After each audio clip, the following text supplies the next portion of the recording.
Il y a une erreur fondamentale que je vois commettre les hommes lorsqu'ils abordent une fille dans la rue, lorsqu'ils vont parler avec une fille, c'est de marcher avec elle. Je vais vous expliquer en 3 points pourquoi il ne faut jamais faire ça. La première raison, c'est que c'est extrêmement intrusif.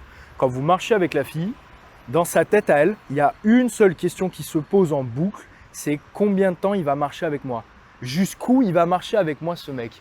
Elle n'a même pas le temps de se poser la question de savoir si vous lui plaisez ou non, c'est jusqu'où est-ce qu'il va marcher avec moi. C'est extrêmement intrusif, voire même menaçant dans certains cas de figure.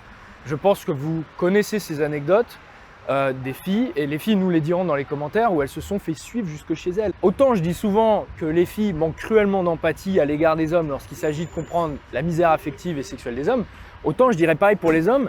Les hommes manquent cruellement d'empathie lorsqu'il s'agit de comprendre ce que vit une femme au quotidien dans les grandes villes.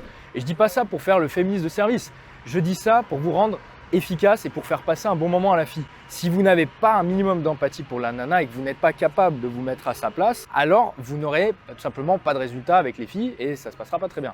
Et mettez-vous à sa place. C'est beaucoup plus difficile pour une fille de vous dire « Non, désolé, je suis pressé, je dois y aller » si elle est déjà en train de marcher plutôt que si vous l'avez arrêtée. C'est pour ça que lorsque vous arrêtez la fille, c'est plus rassurant pour elle parce que la porte de sortie est bien plus grande et bien plus facile d'accès. Toujours laisser une porte de sortie. Ça, c'est un véritable état d'esprit à avoir avec les filles. La deuxième raison, elle est liée au manque de respect. Quand je vois un mec qui, a priori, allait quelque part, soudainement changer totalement de trajectoire pour ensuite suivre la nana, je me dis, mais attends, frérot, ce que tu faisais, ça avait si peu d'importance, ta vie avait si peu d'importance que tu l'effaces comme ça en 2 minutes pour suivre une gonzesse dans sa trajectoire à elle, la suivre là où tu sais même pas où elle va en fait. Le gars la suit comme ça. En fait, ça renvoie un message comme quoi vous n'avez strictement aucune valeur, comme quoi votre vie doit être nulle à chier. C'est humiliant, le gars est en train de suivre la gonzesse comme un véritable toutou. Il y a un moment, il faut savoir faire preuve de réciprocité. Vous allez parler à cette fille, si elle a envie de vous parler, alors elle s'arrêtera, elle s'investira un minimum. Si elle n'a pas envie de vous parler, alors elle partira. Ce qui m'amène à la troisième raison, c'est très sexy de s'arrêter en fait.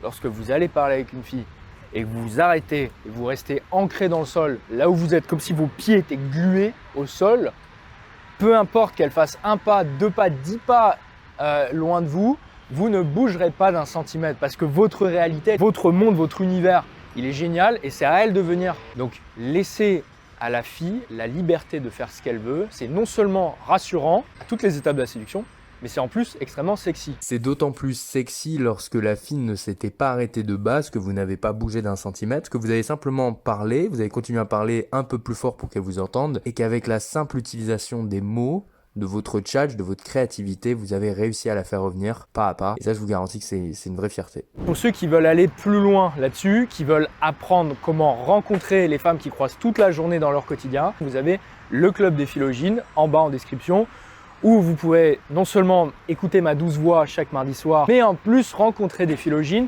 dans votre ville et pas seulement Paris et Lyon. On est partout en France, en Belgique et en Suisse. Les retours sont excellents. En ce moment, on a une méthode de travail qui est incroyable. Et je le précise, chez nous, vous ne deviendrez jamais un clone de la drague. Et pour finir la vidéo, on va conclure en faisant un petit bisou à la reine parce que là, on est sur son terrain de prédilection. Donc si vous n'aviez pas reconnu, regardez où vous êtes. Allez, à dimanche prochain pour le prochain email.